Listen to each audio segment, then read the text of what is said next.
कहानी की शुरुआत होती है अमेरिका के एक जाने माने कॉलेज MIT में। इस वक्त हम प्रोफेसर जेरल्ड को अपनी मैथ्स की क्लास पढ़ाते हुए देखते हैं। लेक्चर खत्म होने के बाद उन्होंने अपने स्टूडेंट्स को बताया कि मैं क्लास के बाहर बोर्ड पर मैथ्स का एक बहुत मुश्किल सवाल लिखने वाला हूँ और अगर तुम में से किसी ने भी इसे सॉल्व कर दिया तो कॉलेज में तुम्हारा नाम सुनहरे अक्षरों से लिखा जाएगा। उन्होंने अपने स्टूडेंट्स को मोटिवेट भी किया ये कहकर कि पहले भी मेरे कुछ स्टूडेंट्स इस क्वेश्चन को सॉल्व कर चुके हैं और आज के दिन वो बिल्कुल टॉप पे हैं अपनी फील्ड में। ये सवाल बहुत मुश्किल है ये देखते हुए प्रोफेसर जेरल्ड ने उन्हें सेमेस्टर के आखिर तक का वक्त दिया ताकि वो आराम से समय लेकर इसे सॉल्व कर सकें। लेक्चर खत्म हुआ और फिर हमने विल हंटिंग नाम के एक आदमी को देखा जो वहाँ पर साफ सफाई का काम करता था। उसने वो मैथ्स प्रॉब्लम देखी जो प्रोफेसर ने लिखी थी। विल बाद में अपने घर गया और बाथरूम के शीशे पर इक्वेशन सॉल्व करने लगा। अगले दिन जब वो वहाँ बिल्कुल अकेला था उसने चौक उठाया और प्रॉब्लम का आंसर लिख दिया। ये बहुत बड़ी बात थी क्योंकि उसने इस सवाल का जवाब सिर्फ एक दिन में निकाल दिया था। काम के अलावा विल अपना सारा समय अपने दोस्तों के साथ मटर गश्ती करते हुए बिताता था। एक दिन जब वो एक बेसबॉल मैच देख रहा था तो विल ने एक लड़के को देखा जो स्कूल में उसे परेशान करता था। उसे देखते ही विल के अंदर गुस्सा फूट गया। वो अपने दोस्तों के साथ उस लड़के के पास गया और लड़ाई शुरू कर दी। अंत में विल ने बदला लेते हुए उस लड़के को बहुत मारा। मामला ज्यादा न बढ़ जाए तो उसके दोस्तों ने उसे रोक दिया लेकिन तब तक पुलिस वहां आ गई और जब पुलिस वाले ने उसे रोकने की कोशिश की तो उसने पुलिस वाले पर ही हमला कर दिया जिस वजह से वो अरेस्ट हो गया। दूसरी ओर प्रोफेसर जेरल्ड को पता चला कि जो मैथ्स प्रॉब्लम उसने लिखी थी वो तो सॉल्व भी हो गई है। वो तुरंत चेक करने गया और देखा कि किसी ने सच में उसका क्वेश्चन बिल्कुल सही सॉल्व कर दिया था। उसने अपने कुछ होशियार स्टूडेंट से पूछा कि ये तुम लोगों में से किसी का काम तो नहीं है, लेकिन जब उन बच्चों ने भी मना कर दिया तब तो प्रोफेसर एकदम चौंक गया। खैर प्रोफेसर की अगली क्लास पूरी तरह भरी हुई थी। सब लोग जानना चाहते थे कि आखिर वो अनजान मैथ्स जीनियस है कौन। प्रोफेसर ने कहा कि जिसने भी ये सॉल्व किया है वो आगे आए, मैं उसे उसका प्राइज देना चाहता हूँ। लेकिन पूरी क्लास एक दूसरे को देखने लगी, कोई भी आगे नहीं बढ़ा। जब कोई भी सामने नहीं आया तो प्रोफेसर ने अपने स्टूडेंट से कहा कि मैं एक और मैथ्स प्रॉब्लम लिख रहा हूँ जिसे सॉल्व करने में मुझे खुद 2 साल लगे थे। अब तुम में से जो भी वो मैथ्स जीनियस है इसे तो एक दिन में सॉल्व नहीं कर पाएगा। वहीं दूसरी ओर विल अभी जेल से बाहर आया ही था। उसने अपना साफ सफाई का काम किया और तुरंत प्रॉब्लम सॉल्व करने लग गया। उसी वक्त जेरल्ड अपने ऑफिस से बाहर आया और उसने विल को बोर्ड पर लिखते हुए देख लिया। उसने विल को रोकने की कोशिश की, सोचा कि वो बोर्ड पे ऐसे ही कुछ लिख रहा होगा। प्रोफेसर को अपनी तरफ आते हुए देखकर विल वहां से भाग गया। बाद में जब प्रोफेसर वापस आया तो उसने देखा कि विल ने तो एक्चुअली उसकी प्रॉब्लम सॉल्व कर दी है जिसे सॉल्व करने में उसे खुद 2 साल लगे थे, वो इस लड़के ने कुछ ही देर में सॉल्व कर दी। अब उसे पता चल गया था कि वो सीक्रेट मैथ्स जीनियस कौन है। काम के बाद विल अपने दोस्तों से मिला और वापस बार में गया थोड़ी ड्रिंक्स लेने के लिए। वहाँ कुछ खूबसूरत लड़कियों को देखकर विल का दोस्त चकी उनके पास गया और फ्लर्ट करने लगा। लड़कियों को इम्प्रेस करने के लिए चकी ने ऐसे ही झूठ बोल दिया कि हाँ मैं भी यही MIT में पढ़ता हूँ, जीनियस हूँ मैं। तभी एक आदमी बीच में बोला और पूछने लगा कौन सी क्लास में पढ़ता है बे तू? जिसके जवाब में चकी ने कहा हिस्ट्री। वो लड़का समझ गया था कि ये झूठ बोल रहा है। उसने चकी की बेइज्जती करनी शुरू कर दी और जानबूझकर उससे हिस्ट्री के टॉपिक्स पर सवाल करने लगा। बेचारे चकी को आता जाता तो कुछ था नहीं तो वो एकदम चुप रहा। तभी विल अपने दोस्त के लिए आगे बढ़ा और उस आदमी से डिबेट करनी शुरू कर दी। विल एक बार जो पढ़ लेता था कभी भूलता ही नहीं था। उसके फैक्ट्स और जबान इतनी साफ थी कि उसने उस लड़के को एकदम चुप करवा दिया। साथ ही विल ने उस लड़के की बेइज्जती की कि तूने उस किताब से पढ़ा है ना, बिल्कुल रटी रटाई बातें करता है तू। विल ने उसका मजाक उड़ाते हुए कहा कि इतने हजारों डॉलर खर्च कर रहा है तू, फिर भी जब रटी रटाई बातें बोलनी है तो ये तो मैंने पब्लिक लाइब्रेरी में पढ़ी है। इस सब के बाद वो आदमी तिल मिलाकर वहाँ से चला गया। बाद में उन लड़कियों में से एक जिसका नाम स्काइलर है विल के पास आई और उसे अपना फोन नंबर दे दिया। विल की होशियारी देखकर स्काइलर को वो थोड़ा पसंद आ गया था और स्काइलर ने कहा कि करना किसी दिन फोन मुझे जब तुम्हारे पास टाइम हो। विल ने बाद में वो नंबर उस लड़के को भी दिखाया जो ज्यादा स्मार्ट बनने की कोशिश कर रहा था। इस बीच प्रोफेसर जेरल्ड उस सफाई करने वाले को ढूंढ रहे थे जिसने उनकी वो मुश्किल प्रॉब्लम इतनी आसानी से सॉल्व कर दी। थोड़ी पूछताछ के बाद उन्हें विल का कांटेक्ट नंबर मिल गया जिसके बाद वो सीधा विल की कोर्ट हियरिंग में पहुंच गया। उसके ऊपर एक पुलिस ऑफिसर पर हमला करने का केस लगा था। विल ने अपने आप को कोर्ट में बचाने की बहुत कोशिश की लेकिन जज ने कहा कि तुम्हारे ऊपर पहले से चोरी और मारपीट के आरोप लगे हुए हैं। जज ने कहा कि अब मैं पुलिस से भी हाथापाई को नजरअंदाज नहीं कर सकता और आखिरकार जज ने उसे जेल में डाल दिया। और अगर वो बेल लेना चाहता है तो $50,000 देने होंगे, यानी लगभग 44 लाख रुपए। इसी के साथ विल को जेल भेजा गया, लेकिन वहाँ उसकी मुलाकात प्रोफेसर जेरल्ड से हुई, जिसके पास उसके लिए एक डील थी। उसने विल से कहा कि मैंने जज से बात कर ली है और मैं तुम्हें छुड़वाने के लिए तैयार हूँ, लेकिन तुम्हें मेरी 2 शर्तें माननी होंगी। पहली शर्त ये थी कि विल प्रोफेसर जेरल्ड के साथ मैथ्स की क्लास लगाएगा, और दूसरी शर्त ये थी कि उसे काउंसलिंग लेनी पड़ेगी। विल इस बात पर हंसने लगा, लेकिन वो जेल में भी नहीं रहना चाहता था। उसके पास कोई ऑप्शन था नहीं, इसीलिए उसने सारी शर्तें मान ली।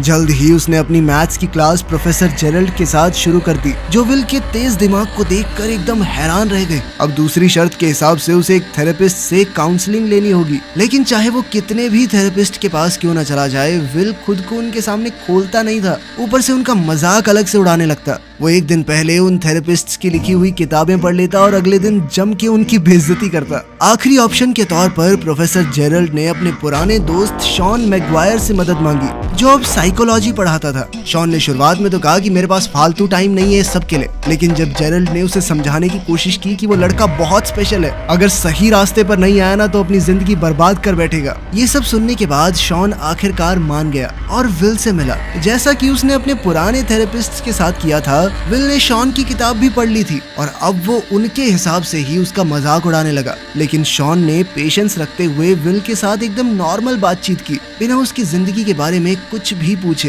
तभी विल की नजर एक पेंटिंग के ऊपर पड़ी जो शॉन ने खुद से पेंट की थी। उस पेंटिंग और कुछ आर्ट बुक्स को देखकर विल शॉन की जिंदगी के बारे में कुछ भी अंट शंट बोलने लगा। शॉन ने फिर भी विल की बातों पर ज्यादा ध्यान नहीं दिया, लेकिन फिर विल शॉन की पत्नी को भी अपनी बातचीत के टॉपिक में ले आया। उसकी पत्नी का जिक्र होते ही शॉन थोड़ा गुस्सा हो गया। विल को समझ आ गया कि शॉन की कमजोरी उसकी पत्नी है, तो वो बार बार उसका जिक्र करने लगा। उसने पूछा कि सर आपकी पत्नी यहाँ क्यों नहीं है? क्या वह धोखा देके किसी और के साथ भाग गई क्या? ये सुनते ही शॉन पूरी तरह से अपना आपा खो बैठा और विल को गले से पकड़ लिया। उसने विल को चेतावनी दी कि कभी भी मेरी पत्नी की बेइज्जती मत करना। तभी विल ने शॉन से कहा कि सर टाइम खत्म हो गया है। शॉन ने उसे छोड़ दिया और विल बाहर चला गया, ये सोचकर कि उसने फिर से एक थेरेपिस्ट को तोड़ दिया है। शॉन का मूड देखकर प्रोफेसर जेरल्ड को लगा कि वो और सेशंस करने के लिए नहीं मानेगा, लेकिन शॉन ने तो कहा कि हाँ मैं करूंगा इसकी काउंसलिंग, अगले हफ्ते से लगातार लेके आओ इसको मेरे पास।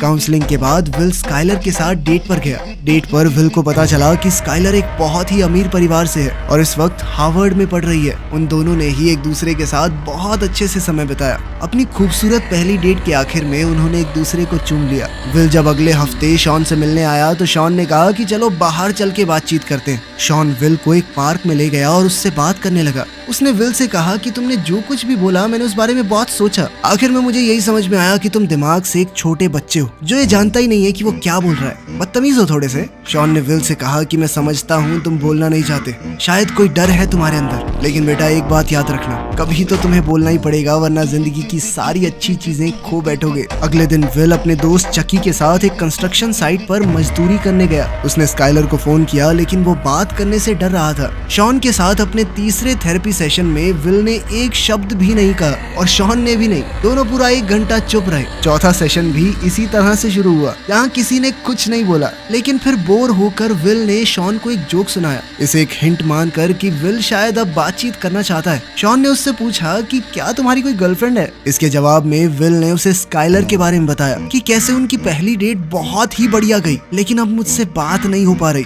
शॉन ने पूछा कि ऐसा क्यों? तो विल ने जवाब दिया कि मुझे लगता है स्काइलर मेरे लिए बहुत ज्यादा अच्छी है और अगर मैं उससे मिलता रहा तो सब कुछ खराब हो जाएगा। कभी ना कभी तो वो समझ ही जाएगी कि मैं उसके लायक नहीं हूँ। शॉन ने उसे समझाया कि कोई भी किसी से बेहतर नहीं होता, हर किसी में कुछ चीजें अच्छी कुछ खराब होती हैं, लेकिन जरूरी बात बस ये है कि वो इंसान आपके लिए सही है या नहीं। इस बारे में और समझाते हुए शॉन ने अपनी पत्नी के बारे में बताया। उसने कहा कि वो बहुत अच्छी इंसान थी, बहुत प्यार करता था मैं उससे, लेकिन नींद में कभी कभी पात देती थी। उसकी इस बात से पूरे कमरे का माहौल बदल गया। विल और शॉन दोनों ने खुलकर हंसना शुरू कर दिया। इसी पल वो दोनों एक दूसरे के थोड़े करीब आ गए और विल को अब शॉन के आसपास थोड़ा कंफर्टेबल महसूस होने लगा। सेशन खत्म हुआ और शॉन ने सलाह दी कि जाकर बात करो उस लड़की से। विल शॉन की बातों में इतना खो गया कि उसे याद दिलाना पड़ा कि आज का सेशन खत्म हो गया है, चलो जाओ यहाँ से।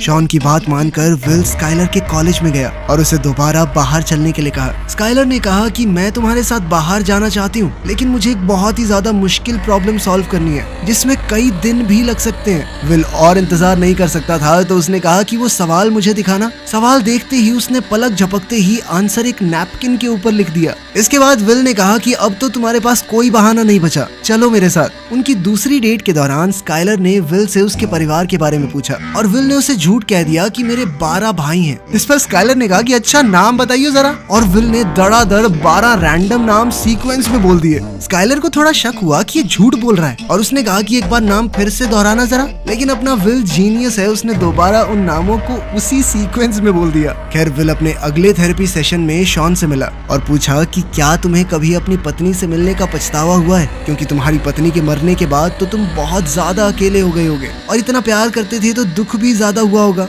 इस सवाल के जवाब में शॉन ने उसे बताया कि कैसे वो अपनी पत्नी से मिला था। जब मैंने उसे पहली बार देखा तो वो अपने दोस्तों के साथ एक बेसबॉल गेम की टिकट लेने के लिए लाइन में इंतजार कर रही थी। वो एक बहुत ही क्लासिक मैच था। तो विल ने कहा कि तुमने वो गेम लाइव देखी थी, कितने लकी हो यार तुम। इस पर शॉन ने बताया कि गेम तो मैंने बाद में टीवी पर ही देखी थी, मैंने अपने दोस्तों को छोड़ दिया था उस लड़की के साथ डेट पर जाने के लिए, वही लड़की जो बाद में उसकी पत्नी बनेगी। विल को बिल्कुल भी यकीन नहीं हो रहा था कि शॉन ने इतनी जबरदस्त गेम एक लड़की के साथ थोड़ा सा टाइम बिताने के लिए छोड़ दी। इस पर शॉन ने कहा कि मुझे कभी कोई पछतावा नहीं हुआ उससे मिलने का, चाहे वो मेरी जिंदगी में सिर्फ कुछ सालों के लिए ही थी, लेकिन वो साल सबसे खूबसूरत थे। खैर बाद में स्काइलर ने विल से कहा कि तुम मुझे अपने दोस्तों और परिवार वालों से क्यों नहीं मिलवाते। विल ने अभी भी उससे अपनी जिंदगी के बारे में झूठ बोल रखा था, लेकिन वो उसे अपने दोस्तों से मिलवाने के लिए तैयार हो गया। स्काइलर, विल और उसके दोस्त एक बार में मिले और स्काइलर को उसके दोस्त काफी पसंद आए। उन सभी ने एक दूसरे के साथ बहुत अच्छे से समय बिताया। तभी प्रोफेसर जेरल्ड शॉन से विल की प्रोग्रेस के बारे में पूछने आया। शॉन ने कहा कि विल धीरे धीरे खुलना शुरू हो गया है, लेकिन अभी थोड़ा और वक्त लगेगा उसे पूरा कंफर्टेबल करने में।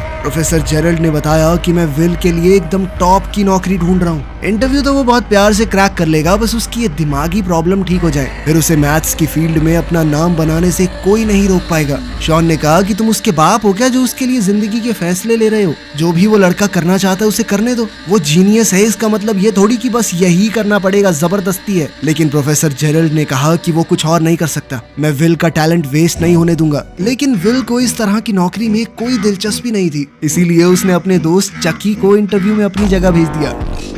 एक रात अपनी जिंदगी के बारे में बात करते हुए स्काइलर ने विल से कहा कि तुम मेरे साथ कैलिफोर्निया चलोगे। स्काइलर की बात सुनकर विल घबराने लगा और बोला कि वो उसके साथ नहीं चल सकता, मेरी सारी जिंदगी यहीं पर है। स्काइलर ने उससे पूछा कि तुम मुझसे प्यार करते हो, मैं जानती हूँ, तो पूरी तरह मेरे साथ आने में इतना डरते क्यों हो और मुझे कभी कुछ सच भी नहीं बताते। उसने ये भी बताया कि मुझे पता है तुमने झूठ बोला था, तुम्हारे 12 भाई हैं। ये झूठ सामने आने पर विल अपना आपा खो बैठा। उसने कहा क्या जानना चाहती हो तुम मेरे बारे में? अनाथ हूँ मैं, माँ बाप का अता पता है नहीं। अपनी ज्यादातर जिंदगी एक परिवार से दूसरे में फुदकते हुए बिताई है मैंने। बचपन में जिस परिवार के साथ मुझे रखा गया वो मारता था मुझे, कुत्ते की तरह मारता था। स्काइलर रोने लगी और विल से कहा कि कोई बात नहीं, मैं तुम्हारे साथ हूँ ना, मैं तुम्हारे साथ रहूंगी चाहे कुछ भी हो जाए। लेकिन विल ने उसे दूर कर दिया और कहा कि मुझे किसी की मदद नहीं चाहिए। विल को कहीं ना कहीं डर था कि अगर उसने किसी को पास आने दिया और फिर वो इंसान उसे छोड़कर चला गया तो वो सह नहीं पाएगा। स्काइलर ने रोते हुए कहा कि मैं तुमसे बहुत प्यार करती हूँ, कभी तुम्हें छोड़कर नहीं जाऊंगी।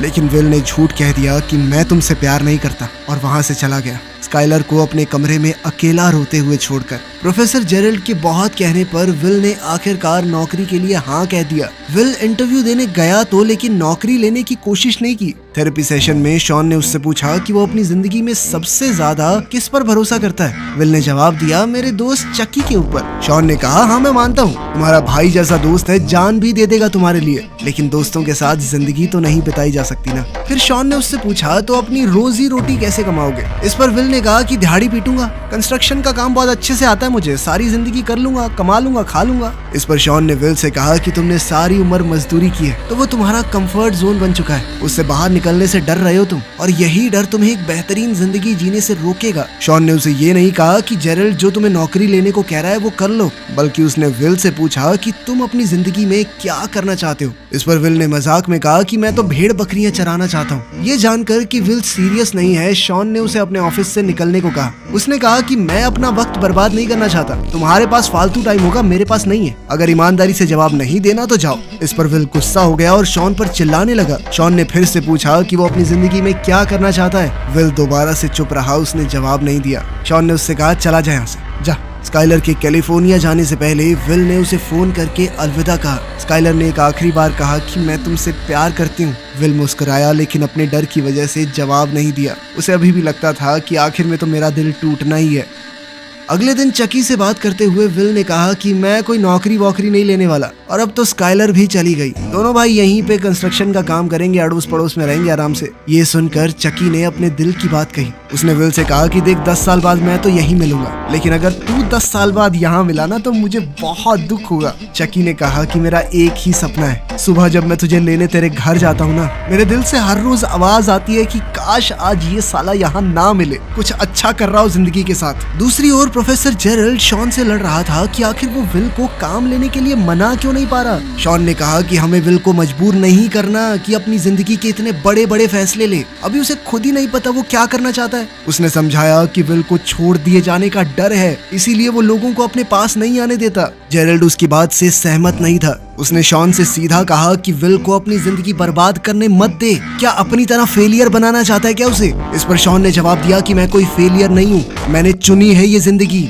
मुझे अच्छा लगता है इतना, इतने में खुश हूँ मैं। तभी विल अंदर आया और उनकी बातचीत सुन ली। प्रोफेसर जेरल्ड कमरे से बाहर चला गया ताकि थेरेपी शुरू हो सके। शॉन के पास आज एक फाइल थी जिसमें विल के शरीर की तस्वीरें थी, जिसमें उसके फॉस्टर फादर की मार के निशान थे। विल ने पूछा कि क्या कभी तुमने किसी बच्चे को इस तरह बेरहमी से पिटा हुआ देखा है। इस पर शॉन ने बताया कि मेरे पिता शराबी थे, बचपन से शराब पीकर मुझे और मेरी माँ को मारते थे। शॉन की कहानी सुन के विल को अपने बचपन की याद आ गई। शॉन ने विल के सामने आकर कहा कि जो कुछ भी तुम्हारे साथ हुआ बेटा वो तुम्हारी गलती नहीं थी। विल ने हामी भरते हुए सर हिलाया, पर शॉन बार बार कहता रहा कि ये तुम्हारी गलती नहीं थी, नहीं थी बेटा, नहीं थी। आखिर में विल ने कहा मुझे पता है, पर शॉन फिर भी बार बार बोलता रहा तुम्हारी गलती नहीं थी, नहीं थी, मान लो इस बात को। ये सुनकर विल की आंखों में आंसू आ गए। उसने शॉन को धक्का दिया। शॉन ने फिर से कहा कि जो कुछ भी हुआ तुम्हारी गलती नहीं थी, और अब आखिर में विल टूट गया। उसने शॉन को गले लगा लिया और जोर जोर से रोने लगा।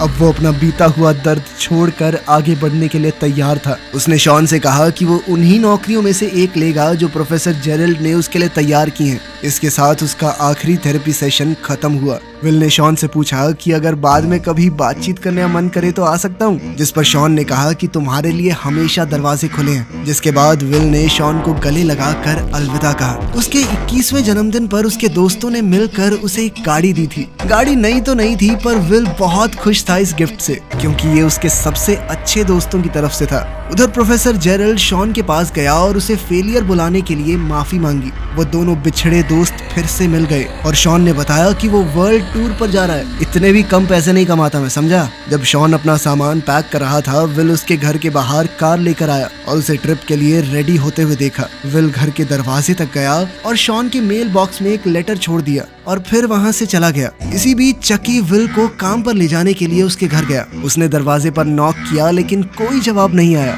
उसने खिड़की से झांक कर देखा कि विल घर पर नहीं है। चकी मुस्कुराया और समझ गया कि विल को अपनी जिंदगी में क्या करना है उसने फैसला कर लिया है। शॉन को भी विल का छोड़ा हुआ लेटर मिल गया। लेटर में विल ने लिखा था कि वो नौकरी नहीं ले रहा, वो कैलिफोर्निया जा रहा है स्काइलर से मिलने। ये पढ़कर शॉन मुस्कुरा दिया और अंदर चला गया। चलो लड़की मिल गई, अब अपना जीनियस कुछ ना कुछ तो अच्छा कर ही लेगा। आप सबके प्यार की वजह से हमारे 1 मिलियन पूरे हो गए हैं, उसके लिए बहुत ज्यादा थैंक्स तुम सबको। तुम सभी मेरे लिए बहुत स्पेशल हो यार, 0 से 1 मिलियन पे ले आए। Love you all.